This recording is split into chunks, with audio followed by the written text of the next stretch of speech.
घमंडिया, टुकड़े टुकड़े गैंग अब इतने नीचे स्तर पर उतर गई है कि देश की महिलाओं की आधी संपत्ति मंगलसूत्र तक ले लेगी।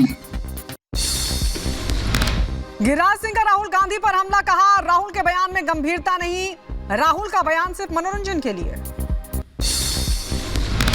देश में एक ही व्यक्ति है जो राहुल गांधी, वो बोलते क्या हैं, लोग हंसते हैं उनकी बात। चुनाव लड़ने पर बृजभूषण सिंह का बयान, कहा 27 अप्रैल को टिकट का करेंगे इंतजार, 29 अप्रैल से करेंगे ताबड़तोड़ प्रचार।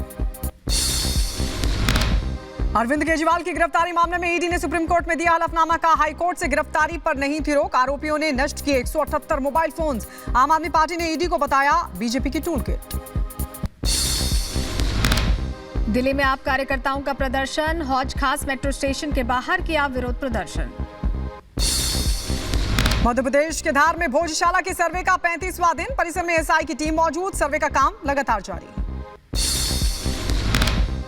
पटना के होटल में लगी भीषण आग, दूर दूर तक दिखे काले धुएं का गुबार, दमकल की गाड़ियां मौके पर मौजूद। जैसलमेर में भारतीय वायुसेना का टोही विमान हुआ क्रैश, हादसे में किसी के हताहत होने की खबर नहीं। बीएसएफ और पंजाब पुलिस ने तरनतारन जिले में बरामद किया चीन निर्मित ड्रोन, नशीले पदार्थ की सप्लाई के लिए ड्रोन के इस्तेमाल की आशंका, इलाके में तलाशी अभियान जारी। उत्तर प्रदेश के अंबेडकर नगर पुलिस को मिली बड़ी सफलता, जिला बदर बदमाश आलम मीन को पुलिस ने किया गिरफ्तार। यूपी के झांसी में पीआरडी के जवान ने फांसी लगाकर की आत्महत्या, परिजनों में कोहराम मचा। जम्मू कश्मीर के बांदीपोरा में सुरक्षा बलों का सर्च ऑपरेशन जारी, बांदीपोरा के कई गांवों में बड़े पैमाने पर घेराबंदी कर सेना का तलाशी अभियान जारी। मुंबई में सिलेंडर ब्लास्ट से मचा हड़कंप, सिलेंडर विस्फोट के बाद लगी आग, हादसे में एक की मौत, एक की घायल होने की खबर। उत्तर प्रदेश के बलिया में दिखा रफ्तार का कहर, अनियंत्रित होकर खाई में पलटी गाड़ी, हादसे में 4 लोगों की मौत। जापान में एक बड़ा हवाई हादसा होते होते बचा, उड़ान भर रहे एक विमान में अचानक धुआं उठने से मचा हड़कंप, आनन फानन में विमान की इमरजेंसी लैंडिंग कराई गई।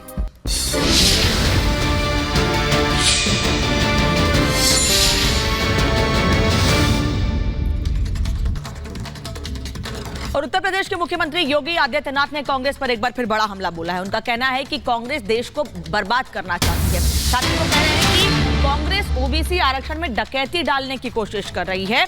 साथ ही साथ कांग्रेस को लेकर कई महत्वपूर्ण बातें मुख्यमंत्री ने कही। उनका कहना है कि कर्नाटक में 32% मुस्लिम आरक्षण की बात कांग्रेस कर रही है।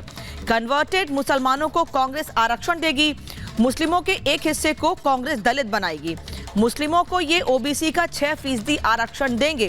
साथ ही उन्होंने कहा कि ओबीसी आरक्षण में डकैती की इनकी साजिश है और इनकी इच्छा देश के लिए ठीक नहीं है। मुख्यमंत्री योगी आदित्यनाथ ने कांग्रेस पर यह बड़ा हमला बोला।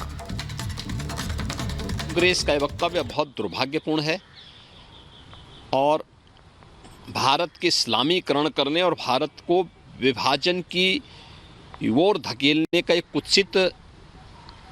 कुचेष्टा का एक हिस्सा है। ओबीसी वर्ग को मिलने वाला जो 27% आरक्षण, उसमें 6% आरक्षण मुस्लिम को दे दिया जाए। ऐसे ही उस कमेटी की रिपोर्ट में यह भी था कि दलितों को भी, यानी जो लोग कन्वर्ट हो चुके हैं मुसलमान, उन लोगों को भी दलित का एक हिस्सा, मुस्लिमों का एक तबका ऐसा है जिसको दलित का पार्ट बनाया जाए। दलितों को मिलने वाले जो सुविधाएं उसके अनुसार भी उनको ट्रीट किया जाए। उस समय भारतीय जनता पार्टी ने बहुत बड़ा आंदोलन किया था। तो चाहे वह जस्टिस रंगनाथ मिश्रा कमेटी की रिपोर्ट यूपीए गवर्नमेंट के समय रहे हो या सच्चर कमेटी की रिपोर्ट, ये ओबीसी SC ST के आरक्षण के अधिकार पर डकैती डालने की कांग्रेस की कुत्सित मंशा का प्रयास था। आपने कल कांग्रेस की कर्नाटक की गवर्नमेंट के उसको देखा है जिसमें उन्होंने कहा कि साहब हम मुसलमानों को 32% आरक्षण देंगे।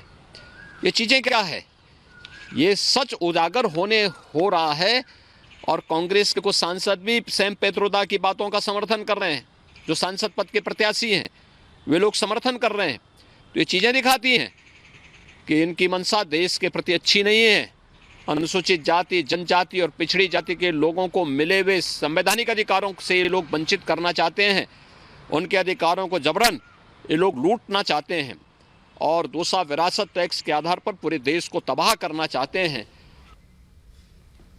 तो उत्तर प्रदेश के मुख्यमंत्री को आपने सुना, विरासत टैक्स को लेकर सवाल खड़े कर रहे थे। वहीं लगातार इस मामले पर कांग्रेस पर बीजेपी नेता हमलावर हैं। केंद्रीय मंत्री अनुराग ठाकुर ने भी कांग्रेस पर बड़ा पलटवार किया है, सवाल पूछा है और जनता से कहा है कि उनकी संपत्ति पर नजर है, आम लोगों की संपत्ति पर नजर है कांग्रेस की। अनुराग ठाकुर ने कांग्रेस पर बड़ा हमला बोलते हुए कहा है, विरासत टैक्स को लेकर निशाने पर लिया है कांग्रेस को और कहा है कि संपत्ति पर नजर है आम लोगों की। जो कांग्रेस है उसकी नजर आम लोगों की संपत्ति पर। और क्या कुछ कहा, सुनवाते हैं आपको।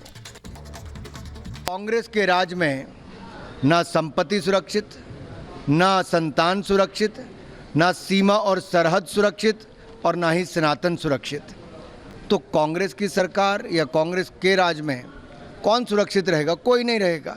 और कांग्रेस के मैनिफेस्टो में भी स्पष्ट तौर पर दिखता है कि कांग्रेस आम जनमानस की मेहनत की कमाई के पैसे को छीनना चाहती है, उनके हक छीनना चाहती है और उनकी मौत के बाद भी उनकी परिश्रम का पैसा उनकी संतान को नहीं बल्कि कांग्रेस अपनी वोट बैंक के लिए इस्तेमाल करेगी। एक तरफ से वो कहते हैं कि देश में परमाणु हथियारों को नष्ट कर दिया जाए, तो दूसरी ओर भारत के सामने, दुनिया के सामने एक बहुत बड़ी चुनौती है कि जैसे दुनिया के कई देशों में युद्ध चल रहा है, अगर वो कहीं बढ़ता है तो हर देश की सीमाएं सुरक्षित होनी चाहिए। देश की लोगों की सुरक्षा भी वहाँ की सरकार की जिम्मेदारी है।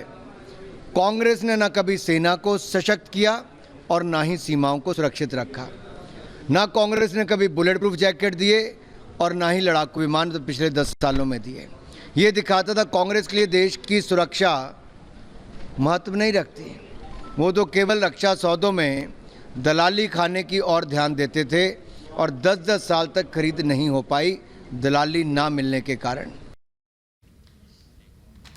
तो कांग्रेस के नेताओं की तरफ से जो बयानबाजी हो रही है, कांग्रेस ने जो मैनिफेस्टो जारी किया है, जो विपक्षी नेताओं की बयानबाजी हो रही है, उसके बाद प्रधानमंत्री नरेंद्र मोदी ने दरअसल पूरे इंडी गठबंधन को एक्सपोज किया है। प्रधानमंत्री नरेंद्र मोदी ने साफ तौर पर यह कहा कि मंगल सूत्र छीन लेंगे। तो प्रधानमंत्री मोदी लगातार जनसभा को संबोधित कर रहे हैं और बता रहे हैं कि आखिरकार इंडी के इरादे क्या हैं। उन्होंने कहा कि सोने का हिसाब करेंगे, संपत्ति छीनना चाहते हैं इंडी गठबंधन वाले। इसके अलावा प्रधानमंत्री नरेंद्र मोदी ने यह भी कहा कि मेहनत की कमाई को लूट लेंगे विपक्षी नेता, संपत्ति घुसपैठियों को बांट देंगे।